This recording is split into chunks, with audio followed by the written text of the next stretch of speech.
tous, j'espère que vous allez bien. Aujourd'hui on se retrouve pour faire ma palle du Pumpkin Autumn Challenge 2022. Donc pour ceux qui ne savent pas, le Pumpkin Autumn Challenge, c'est un challenge que propose Guy Moustérier. Je crois que c'est la 6e édition. Et voilà, qui va se dérouler pendant tout l'automne, hein, on est bien d'accord. Et si vous voulez plus d'infos, vous pouvez aller voir sur sa chaîne YouTube, elle vous expliquera mieux que moi. Mais du coup, je viens vers vous pour vous présenter ma palle, que je sais que je ne vais pas la suivre, que je vais pas terminer ce challenge parce que je termine jamais les challenges, mais c'est pas grave, cette année j'ai vraiment envie de le faire, j'ai vraiment essayé d'y aller à fond, donc je vais quand même essayer de donner tout ce que je peux. Malheureusement il y aura toujours des petits livres qui vont arriver par-ci par-là et qui vont s'intercaler, mais c'est pas grave, on verra bien ce que ça donnera. Et en attendant, j'ai préparé ma palle, donc je commence tout de suite. Alors je me suis munie des petits menus, comme ça je suis sûre que je me trompe pas. Donc le premier menu s'appelle Automne frissonnant, et on va tout de suite commencer avec la première sous-catégorie. Donc c'est Ghost Hunt, et là-dedans on avait exorcisme, chasseur de fantômes, possession et enquête. Alors là j'ai fait très simple, j'ai pris possession de Mocha, donc qui se réfère au mot possession. Je voyais que celui-là enfin directement quand j'ai vu cette sous-catégorie, j'ai pensé directement à ce livre-là, et il me donne très envie. En plus c'est un tout petit livre, il fait 185 pages, 190 pages, donc je pense qu'il peut se lire hyper facilement, hyper rapidement. Donc voilà, j'adorerais, ça fait très longtemps que j'ai plus lu de Mocha, j'adorerais lire ces romans, on nous en a fait lire à l'école, ouais, quand j'étais en secondaire, donc collège, lycée pour les français, et j'avais adoré, et donc j'ai vraiment hâte de me remettre dedans avec le petit nouveau qui est sorti, je crois qu'il est sorti, voilà, janvier 2022, donc c'est encore assez récent. Et donc, pour le résumé, après 2 mois d'absence, Malo rentre enfin chez lui. Suite à un grave traumatisme, le petit garçon a été soigné dans un centre spécialisé. Il ne se souvient pas de ce qui lui est arrivé, et il pense qu'il est fou. Malo a du mal à renouer le contact avec ses parents et sa grande sœur, il se sent comme un étranger dans sa propre famille. Et il y a la maison. Malo est le témoin de choses étranges, des objets qui disparaissent puis réapparaissent, des portes qui refusent de s'ouvrir, un plancher qui change de forme, et il y a les gargouillis, là, derrière le mur de sa chambre, qui le terrorisent la nuit venue. Malo est persuadé que la maison veut le tuer, mais il est fou, n'est-ce pas? C'est clairement pas un livre que je vais lire couché dans mon lit avant d'aller dormir, mais je me dis voilà qu'un petit week-end sympathique, je peux me l'intercaler en journée quand il y a bien de la lumière dehors. Parce que je suis un peu une chochotte, hein, donc voilà, je sais que ça risque d'un peu faire peur, ou en tout cas frissonner, donc voilà, celui-là je le lirai bien à la lumière du jour, mais il me tentait énormément. Donc ça c'est pour le premier, pardon, vous êtes posé un peu bancal sur un matelas pneumatique, et donc comme j'ai déposé le livre, bref. Ensuite, la deuxième sous-catégorie, c'est le portrait du mal. Donc c'est couverture avec un visage dessiné, si possible sinistre. Alors, je sais pas si le visage peut être qualifié de sinistre sur la couverture, mais c'est un visage quand même. Donc j'ai choisi Circé de Madeline Miller. Donc celui-là, je vais pas vous résumer, hein. Je pense qu'on en entend assez parler. Je l'ai toujours pas lu, malgré le fait que j'en entends énormément parler, parfois en bien, parfois un peu moins bien, même s'il y a plus de bien que de mal. Donc voilà, j'avais vraiment envie de le sortir. En plus, voilà, la couverture est juste magnifique, j'adore. Donc voilà, donc ça c'est pour la deuxième sous-catégorie. Ensuite, on a des Sakuma Drops au milieu des Lucioles. Et donc là, on avait historique, drame, biographie, mémoire et frères et sœurs. Et pour celui-là, j'ai choisi la thématique frères et sœurs. Et j'ai pris Soleil glacé de Séverine Vidal. C'est un roman que j'avais gagné, il me semble, pendant... Ah, comment ça s'appelait? Le calendrier pas ouf, organisé du coup en décembre par la team pas ouf. Je l'avais gagné, et j'en avais entendu énormément de bien, surtout de Céline, de Couler comme l'encre. Donc voilà, il me donnait énormément envie. Je sais pas pourquoi je l'ai toujours pas lu, alors qu'il me semble que je l'ai pas gagné ce calendrier pas ouf, mais celui d'avant. Donc, bref, c'est pas très grave, ça fait un peu 1 an et demi qu'il est dans ma pile à lire, mais j'en ai qui sont là depuis beaucoup plus longtemps. Et du coup, pour le résumer, comme si son premier chagrin d'amour ne suffisait pas, Luce apprend que son père, un homme qu'elle a à peine connu, vient de mourir. Et puisque la vie n'en a pas fini avec ses mauvaises blagues, elle découvre ce qu'il lui avait toujours caché, une autre famille. Mais la rencontre bouleversante de Luce avec Pierrot, un frère tout neuf et différent, va faire fondre son cœur glacé. Voilà, donc ça donne énormément envie. Je pense en plus ça parle d'handicap, mais plutôt un handicap mental ou peut-être un trouble autistique ou quelque chose comme ça. Voilà, c'est un roman qui, je suis sûre, pourrait me plaire. Donc voilà, en plus il est tout petit aussi, hein, il fait un peu plus de 200 pages. Donc encore une fois, ben, en un week-end, ça peut être fait. Et donc voilà, donc ça clôture le premier menu qui était automne frissonnant. Ensuite, on a le second menu qui est l'automne de l'étrange. Et la première sous-catégorie, c'est les mystérieux habitants de Pottsfield. Et comme mot-clé, on avait automne, Halloween, Samhain. Samhain, il me semble que c'était un rite. Voilà, moi je l'ai un peu vu comme Halloween, mais je pense que c'est des Celtes ou quelque chose comme ça. Je sais plus, hein, je me suis renseignée, mais j'ai oublié. Ma mémoire de poisson rouge n'a pas voulu intégrer l'information, mais c'est pas grave.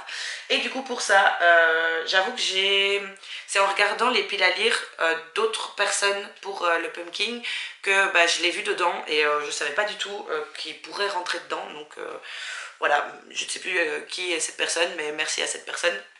J'essaierai sûrement de vous mettre sa vidéo ou son lien, enfin son nom, quelque part en le retrouvant. Et donc c'est Un sort si noir et éternel. C'est un livre que j'ai reçu pour mon anniversaire par ma meilleure amie. Et donc voilà, il me tentait énormément. Et j'étais super contente. Par contre, c'est une bonne brique hein, quand même. Il fait ouais, presque 700 pages. Donc voilà, je suis là, c'est un des genres de livres que je ne sais pas si je vais savoir le lire avant bah, la fin du challenge, avant la fin de l'automne, mais on verra bien, on ne sait jamais. Et donc, pour le résumé, donc, ah oui, c'est donc Un sorcier noir et éternel de Brigitte Kemmerer, je sais pas si ça se dit comme ça, paru aux éditions Rajo. J'adore en plus la couverture, elle est juste magnifique. Vous savez que moi, les couvertures, j'adore hein, quand il y a une belle couverture, je vais déjà plus facilement aller voir le livre et le résumé. Et du coup, pour le résumé, un soir, à Washington, Harper est témoin d'une tentative d'enlèvement. En dépit du danger, la jeune femme partiellement handicapée s'interpose. Mais l'agresseur lâche sa première proie et après avoir maîtrisé Harper, l'emmène avec lui. En une seconde, Harper bascule dans un autre monde, le royaume d'Amberfall, son château de conte de fées, sa magie, son beau prince, énigmatique et maudit. Coincé dans un automne éternel, le prince reine cherche à débarrasser son peuple d'une créature sanguinaire. Seule une jeune femme pourra l'y aider, mais ce que le prince ne dit pas, c'est qu'il est lui-même ce monstre assoiffé de sang.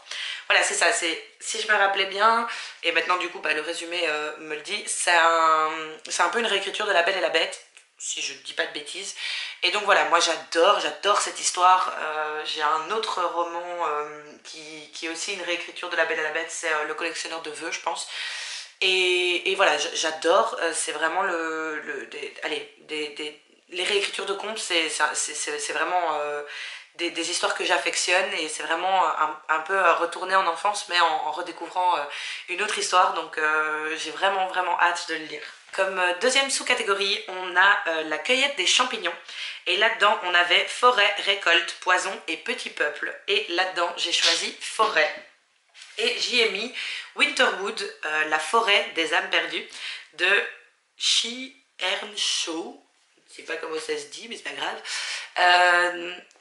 Qui est aussi, il me semble, paru aux éditions Rajo. Oui, c'est ça. Donc voilà, j'avais déjà lu The Wicked Deep, que j'avais adoré, et Wicked Deep d'ailleurs que j'avais reçu de Lise, de Cappuccino and Books, et du coup bah, j'avais énormément envie de lire bah, un autre roman de l'autrice.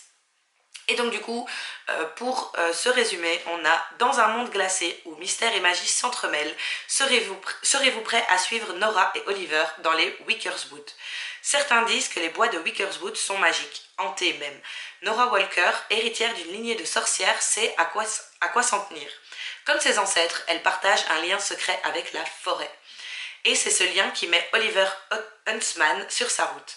Oliver qui a disparu du camp de redressement il y a plusieurs semaines en pleine tempête et qui devrait être mort. Elle comprend qu'il cache un secret. Oliver de son côté est prêt à tout pour ne pas se souvenir, car il n'est pas le seul à avoir disparu cette nuit-là. Voilà, c'est un peu dans le même genre que Wicked Deep.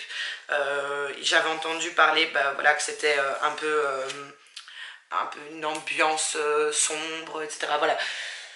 J'ai très très hâte de le lire. Et donc c'est pour ça que je l'ai mis dans ce challenge. En troisième sous-catégorie, on a In the Dark I Hear a Call. Merci l'accent.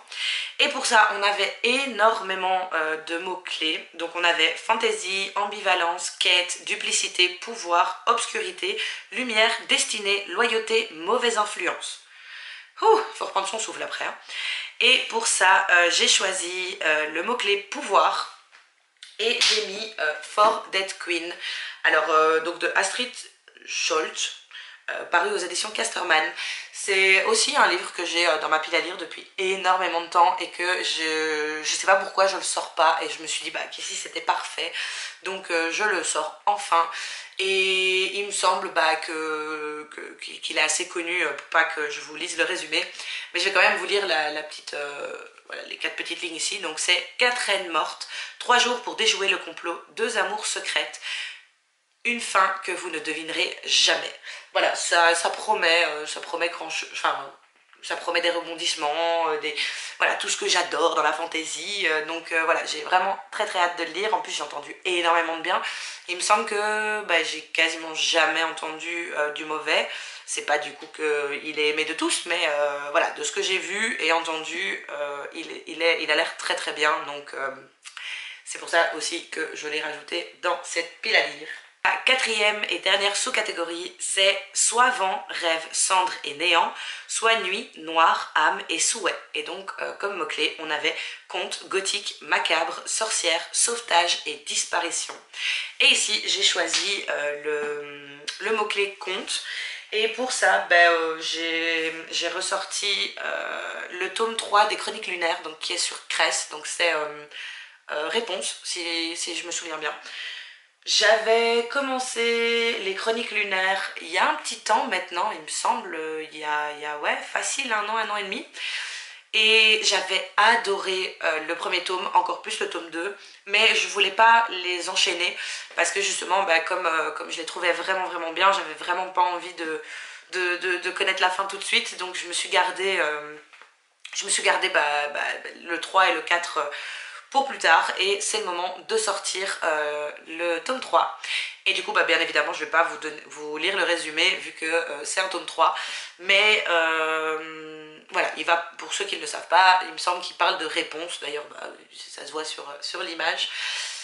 Et voilà, de nouveau, je crois que je vais dire ça à chaque livre, mais j'ai super hâte de le lire. Le troisième menu s'appelle Automne, douceur de vivre. Donc, comme première sous-catégorie, on a 2 citrouilles en valent mieux qu'une.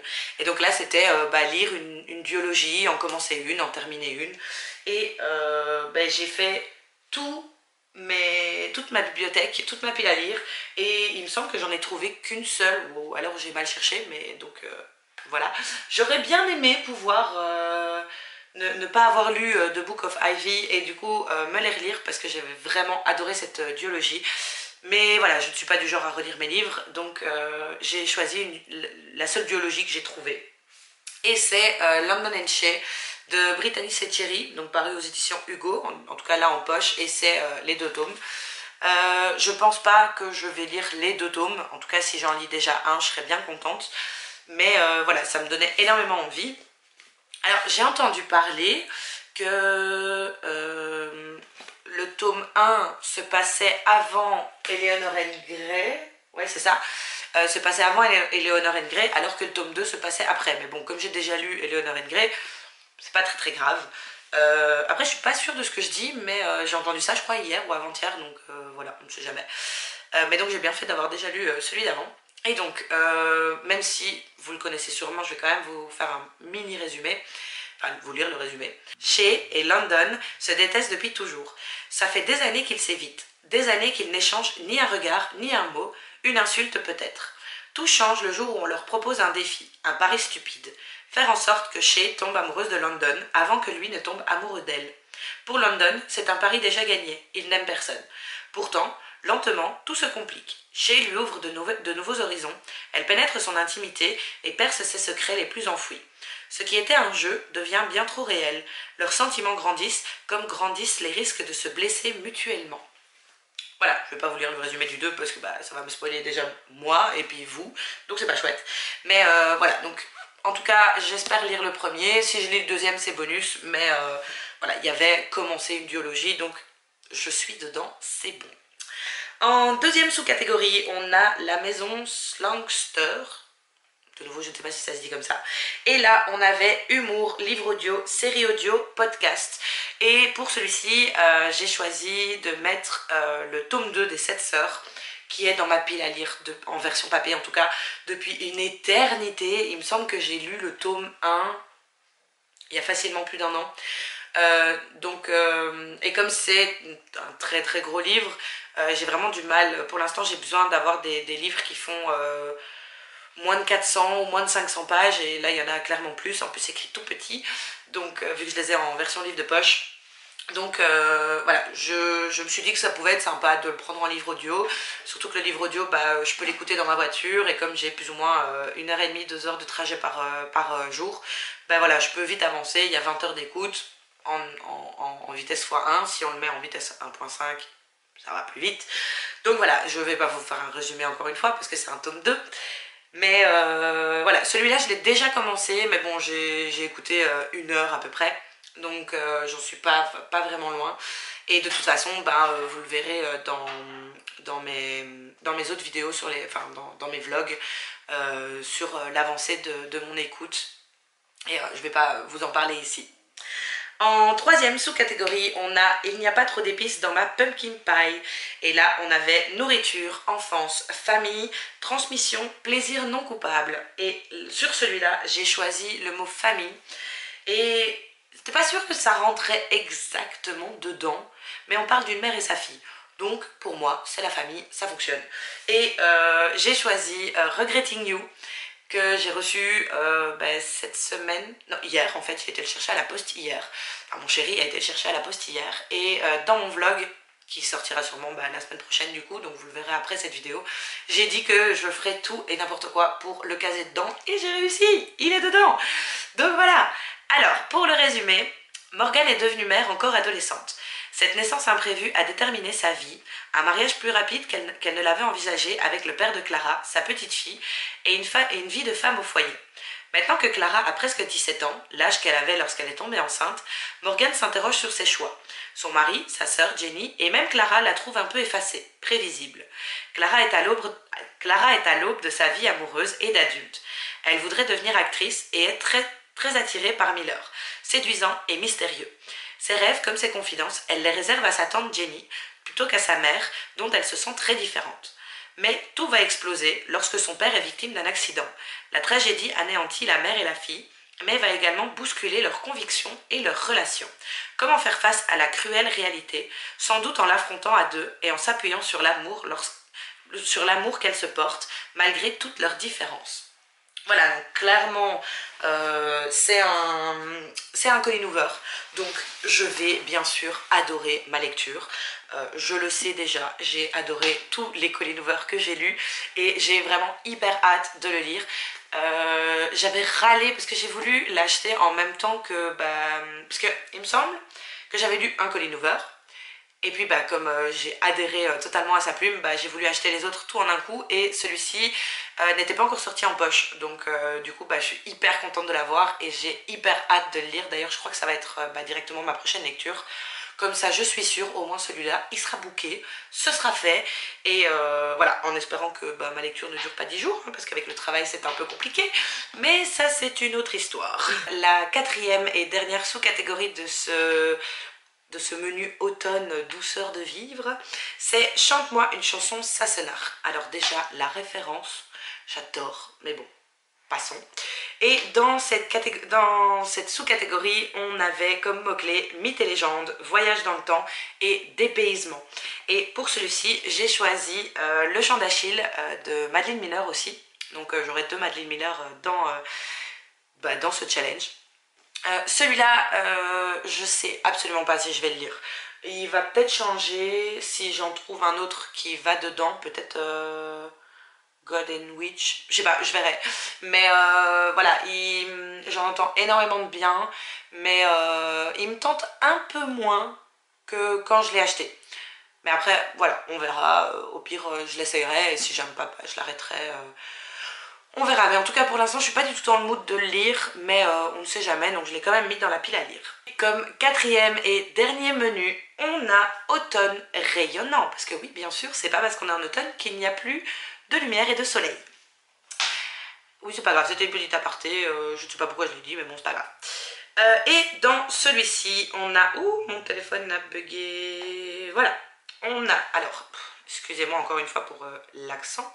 La première sous-catégorie, c'est We're all born naked and the rest is drag. Voilà, je viens de me ridiculiser, mais bon, c'est pas grave.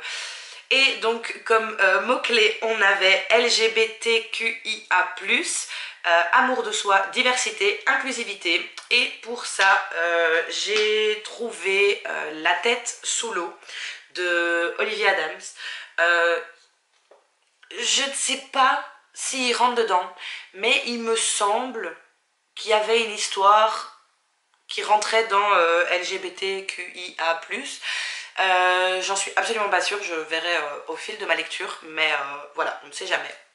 Donc j'avais lu Les Roches Rouges du même auteur et j'avais adoré sa plume. En plus c'est des tout petits livres de nouveau, il fait un petit peu plus de 200 pages, donc ça se lit super vite. Il me semble que Les Roches Rouges, je les avais lus en 24 heures, même pas. Donc j'avais vraiment adoré, j'avais adoré comment l'auteur avait tourné son histoire. Voilà, donc j'avais énormément envie de relire un livre de cet auteur.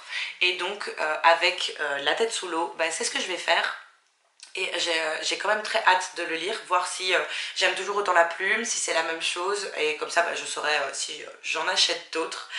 Et donc pour le résumé, c'est quand mon père est ressorti du commissariat, il avait l'air perdu. Il m'a pris dans ses bras et s'est mis à pleurer. Un court instant, j'ai pensé, ça y est, on y est, Léa est morte. Puis il s'est écarté et j'ai vu un putain de sourire se former sur son visage. Les mots avaient du mal à sortir. Il a fini par balbutier, on l'a retrouvé. Merde alors, on l'a retrouvé, c'en est fini de ce cauchemar. Il se trompait, ma sœur serait bientôt de retour, mais nous n'en avions pas terminé. Voilà, donc c'est aussi l'auteur qui avait écrit Je vais bien, ne t'en fais pas, c'est ce qui est noté à l'arrière. J'ai pas lu l'histoire, mais j'avais vu le film et j'avais été bouleversée. D'ailleurs, c'est en achetant celui-ci, je crois que j'ai lu les Roches Rouges en ne sachant pas que c'était l'auteur de Je vais bien, ne t'en fais pas. Et déjà, quand je l'ai vu, je crois il y a une dizaine d'années, j'avais été bouleversée par cette histoire et donc ça m'étonne absolument pas que j'ai aimé son livre Les Roches Rouges et je suis absolument sûre que j'aimerais aussi celui-ci. En deuxième catégorie, on a You Cannot Eat the Money. Et en mots-clés, on a écologie, anticipation, SF, post-apocalyptique. Et pour celui-ci, j'ai choisi un livre que Céline de Couler comme l'encre m'a offert pendant l'été et dont elle m'en avait parlé, elle m'en avait dit énormément de bien. Et c'est #Murder de Gretchen McNeil. Alors, pour le résumer, et si la peine de mort devenait un jeu de télé-réalité? Grâce à une application, les honnêtes citoyens peuvent désormais visionner, commenter et partager les exécutions des criminels envoyés sur l'île d'Alcatraz 2.0. Tout y est orchestré pour que leur mise à mort soit du grand spectacle. Di, une lycéenne, se réveille dans cet enfer, accusée d'un crime qu'elle n'a pas commis. Des millions de personnes vont-elles assister à son #meurtre, #massacre. je suis crevée, on est dimanche soir, j'ai fait l'aller-retour de France pour aller déposer mon frère en France. En revenant en Belgique, je suis éclatée, donc je ne sais même plus lire un résumé, tout va bien. Bref, revenons au livre. C'est un livre qui me tentait énormément parce que je l'avais déjà dit dans une autre vidéo, mais comme je suis éducatrice en école et maternelle et primaire et que malheureusement les réseaux sociaux, les téléphones, ça commence dès le plus jeune âge, c'est un thème qui me tient à cœur et dont j'aime bien m'informer et justement j'ai l'impression que ce livre va être assez critique à ce niveau-là. Donc voilà, j'avais vraiment envie de le lire et j'étais super contente qu'elle me l'offre. Et donc c'est pour ça aussi que je le mets dans la pile à lire du punking pour pouvoir le sortir assez vite de ma palle. Et la toute dernière sous-catégorie de ce challenge, c'est le don de Marywick. Et comme mot-clé, on avait bienveillance, amour, aider son prochain, guide, sororité, relation et guérison. Et pour celui-ci, j'ai mis un livre que j'ai terminé juste avant de faire cette pile à lire, mais que j'ai commencé dans les termes du challenge, et puis au pire, c'est pas très grave. C'est L'As de pique de Morgane Moncomble, que j'ai adoré. Voilà, j'en parlerai plus, je parlerai de mon avis dans mon vlog, donc je ne vais pas m'étaler ici, mais j'ai adoré, tout comme L'As de cœur, même si j'ai un peu plus préféré L'As de cœur, mais c'est vraiment mes deux livres préférés, en tout cas pour l'instant, de Morgane Moncomble. Donc c'est paru le 1er septembre ici aux éditions Hugo. Et donc pour le résumé, clairement, hein, comme c'est une romance, ça va dans amour, hein, donc ça fonctionne. Il est là pour la protéger, mais il met son cœur en danger. Enfant star, Daisy Coleman est la chanteuse la plus en vogue du moment. Elle a tout pour être heureuse, hormis la seule chose qu'elle désire depuis toujours, Thomas Kalberg, le meilleur ami de son frère, et le seul homme incapable de l'aimer. Thomas a toujours ignoré les avances de Daisy, cette jeune fille qui le suivait partout du regard. Mais le voilà de retour après 4 ans d'absence, et tout a changé. En devenant son garde du corps, son seul but est de la protéger coûte que coûte. Le plus dur s'avère toutefois de garder ses distances, car Daisy est devenue une femme, et elle compte bien le lui prouver. Sociopathe ou non, Thomas Kalberg tombera amoureux d'elle, elle s'en fait la promesse. Avec ce livre, j'ai déjà validé une première sous-catégorie, et puis pourquoi pas, hein, voilà, d'avoir déjà lu un livre qui est dans la palle. En tout cas, je l'ai terminé juste avant, donc ça compte. De toute façon, c'est moi qui décide comment fonctionne mon Pumpkin Autumn Challenge. Et moi j'ai dit que ça compte, donc ça compte. C'est ici que je clôture cette vidéo, j'espère que ça vous aura plu, que ça vous aura peut-être donné des idées pour votre propre pumpkin. Et en tout cas j'espère que je vais le tenir au maximum. Peut-être qu'il y a certains livres qui vont changer, mais qu'en tout cas je vais réussir ce challenge. Je me challenge aussi un petit peu moi parce que voilà, depuis la rentrée, j'ai plus énormément de temps pour lire. Et parce que voilà, je suis très très fatiguée, j'ai du mal à reprendre le rythme, mais voilà, je vais d'ici 15 jours, je vais être entre une petite dizaine de jours et un mois à la maison, donc je vais peut-être avoir un peu de temps pour lire. Donc voilà, on verra bien, mais en tout cas, je vais essayer de me challenger cette année et le réussir jusqu'à la fin, en tout cas au moins une sous-catégorie par menu, donc ça fait 4 livres, ça devrait le faire hein, jusqu'à la fin de l'automne, mais vraiment... Allez, je me challenge, je me dis 2 livres par menu. Et vraiment le plus gros challenge, c'est tous les livres. Mais ça, je sais que je n'y arriverai pas, donc on verra. Sur ce, je clôture cette vidéo. Je vous fais des gros bisous et je vous retrouve sûrement la semaine prochaine pour mon vlog.